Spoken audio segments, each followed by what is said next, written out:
Seveda tudi temperature zraka so zelo visoke, marsikje so tudi danes presegle 35 stopinj. Bomo pa po napovedih nekoliko lažje zadihali jutri in v naslednjih dneh, ko bo temperatura postopno padla na okoli 30 stopinj, kar je okrog povprečja za ta letni čas. Bo pa zelo vroče s temperaturami 35 stopinj ostalo na Primorskem.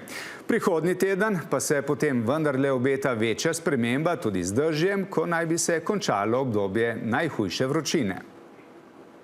Potem pa nekje od ponedeljka 17. avgusta naprej se pa precej poveča verjetnost padavin in tudi osvežitve in kot kaže bo ves prihodnji teden prinesel bolj nestanovitno vreme, tako da bo občasno tudi nekaj dežja.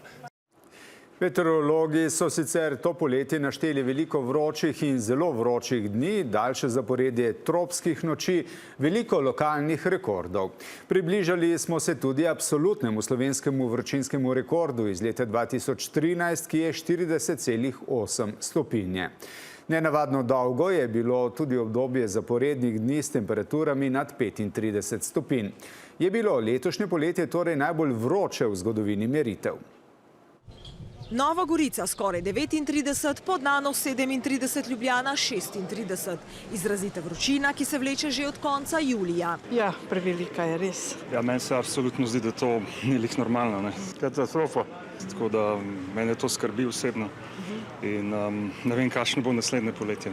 Ekstremno je bilo leto zaporedje zelo vročih dni nad 35. V Ljubljani smo imeli 9 zaporednih dni s temperaturo nad 35, skupaj v tem poletju do današnjega dne pa jih je že 13 takih dni, kar je največ v zgodovini meritev. Za primerjavo, lani so bili v celem poletju 3 taki dnevi. In letos se število vročih dni nad 30 približuje številki 50.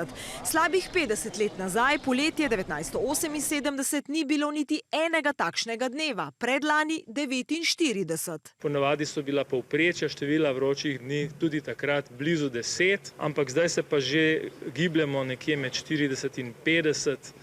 To je pa res kar velika razlika. Z rdečo so označeni letošnji temperaturni rekordi na posameznih merilnih postajah. To pa je število tropskih noči, ko se ni ohladilo pod 20 stopinj. Zaporedje je bilo prav tako nenavadno dolgo. Naslednjo leto mogoče bo višji. V redu. Poletje mora biti ne. Samo upam, da bo še zima. Samo da pogledaš po Ljubljani, drevesa so, kada smo že v jeseni. Ne. Ni potoka, ni Save. Obupno, ne. In glede na razmere s pitno vodo bodimo racionalni, svetujejo strokovnjaki. Odgovorna raba je predvsem uporaba vode za neke nujne zadeve, za osebno higieno, za kuhanje hrane in tako naprej, ne pa za neke nenujne potrebe. Ko mi čaka, da se majčkam spusti temperaturo. Rekli so, da bo. In je ta teden letos zadnji tako vroč? Saj se lahko tudi še kakšen vroč dan gotovo potem pričakuje, ampak da bi šlo pa tudi kasneje nad 35 stopinj, pa vsaj za enkrat ni izgledal. Glede na številne ekstreme bo to poletje rekordno vroče? Gotovo, vsaj po nekaterih kriterijih, bo letošnje poletje najbolj vroče. Lahko pa, da bo teh izpolnjenih kriterijev celo več, kot morda je kazalo še nekaj dni nazaj. Do takrat pa ostaja najbolj vroče poletje 2024.